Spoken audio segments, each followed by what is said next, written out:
बिस्मिल्लाहिर्रहमानिर्रहीम अस्सलामुअलैकुम प्यारे दोस्तों, मैं Waheed Hussain latest information channel के साथ आप लोगों की खिदमत में हाजिर हूँ। प्यारे दोस्तों, आज का इस वीडियो का जो टॉपिक है मैं आपको बताने जा रहा हूँ वो है कि अगर आप अपनी फाइवर की गिग पर एसईओ अप्लाई करना चाहते हैं तो आप किस तरह कर सकते हैं। अगर आपने एसईओ अप्लाई कर ली है, आप उसे रिमूव भी करना चाहते हैं तो वो भी आप उसे रिमूव कर सकते हैं। तो आइए चलते हैं अपने टॉपिक की तरफ। ये देखें जनाब आला, सबसे पहले मैंने अपनी जो गिग्स हैं अपने प्रोफाइल पर आके अपनी गिग्स को मैंने ओपन कर लिया है। आप भी अपनी गिग्स को ओपन कर सकते हैं। यहाँ से अपने प्रोफाइल पर आएं और यहाँ से गिग्स पर क्लिक करके आप अपनी गिग्स को ओपन कर सकते हैं। मेरी गिग्स ऑलरेडी ओपन हैं। यहाँ पर 1 2 3 4 5 गिग्स हैं, तो मैं पांचों पर मैंने एसईओ अप्लाई कर लिया है। सबसे पहले मैं आपको रिमूव करने का तरीका बताऊंगा और उसके बाद मैं आपको अप्लाई करने का तरीका भी बताऊंगा। जिस गिग पर आपने एसईओ अप्लाई करनी है, आप तमाम दोस्तों को पता ही है कि एसईओ बहुत इम्पोर्टेंट है किसी भी वर्क के लिए जो हम इंटरनेट पर करते हैं, चाहे वो हम फाइवर के अंदर काम करें या अपवर्क के अंदर काम करें, तो और तमाम दूसरे वर्क के अंदर भी एसईओ बहुत ही इम्पोर्टेंट है। SEO search engine optimisation. तो आइए सीखते हैं। किसी एक गिग के ऊपर मैं आपको एसईओ रिमूव करना भी सिखाऊंगा और एसईओ को अप्लाई करना भी सिखाऊंगा। सबसे पहले वाले गिग पर मैं यहाँ पर क्लिक करके मैंने एडिट पर क्लिक कर लिया।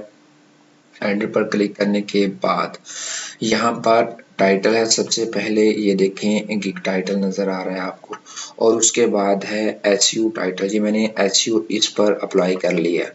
यहाँ पर रिमूव का बटन है, इस पर आप रिमूव करके इस एसईओ को आप इस गिग से रिमूव कर सकते हैं।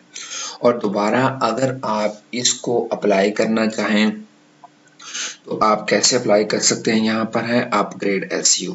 अपग्रेड एसईओ पर अगर आप क्लिक करेंगे तो यहाँ पर वो अपग्रेड हो जाएगी। लेकिन अगर आप पहली दफ़ा अपग्रेड कर रहे हैं, क्योंकि मैंने तो ऑलरेडी अपग्रेड कर ली थी, तो आपको किन चीज़ों का ख्याल रखना होगा।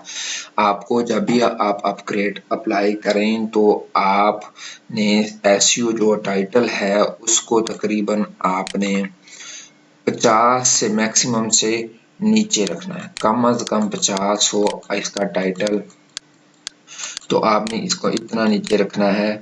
इससे ज़्यादा इसका टाइटल नहीं रखना है। जैसे कि इसका जो है मिनिमम तो आप जितना रख सकते हैं, लेकिन मैक्सिमम 80 है और यहाँ पर मैक्सिमम जो है वो 50 है। तो अपनी कोशिश करनी है कि आप 50 से कम रखें। बाद टाइम हमारा जो टाइटल है, ये टाइटल ही से ही हमारा जो है एसईओ टाइटल क्रिएट होता है। आप इसे खुद से भी सेट कर सकते हैं। वहाँ से जो भी चीज़ आप यहाँ एंटर करेंगे वो नीचे आ जाएगी। आप इसको थोड़ा सा कम भी कर सकते हैं, आप इसको ज़्यादा भी कर सकते हैं।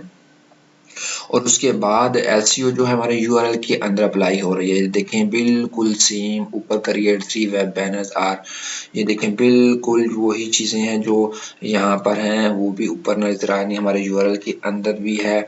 तो इससे भी हमारी जो है गिग की रैंकिंग बढ़ती है, गिग की बहुत ज़्यादा रैंकिंग बढ़ती है, क्योंकि एसईओ जो है बहुत ही अहम जुज़ है। अगर हम फाइवर पर काम कर रहे हैं तो आप दोस्तों से मैं रिक्वेस्ट करूंगा कि आप लाजमी एसईओ अप्लाई करें, क्योंकि एसईओ अप्लाई करने से यही होगा कि आपको जो है बहुत ज़्यादा रैंकिंग में मदद मिलेगी। तो मैं उम्मीद करता हूं कि आपको मेरा ये वीडियो ट्यूटोरियल पसंद आया होगा। तब तक के लिए मुझे इजाज़त दीजिए। अल्लाह हाफिज़।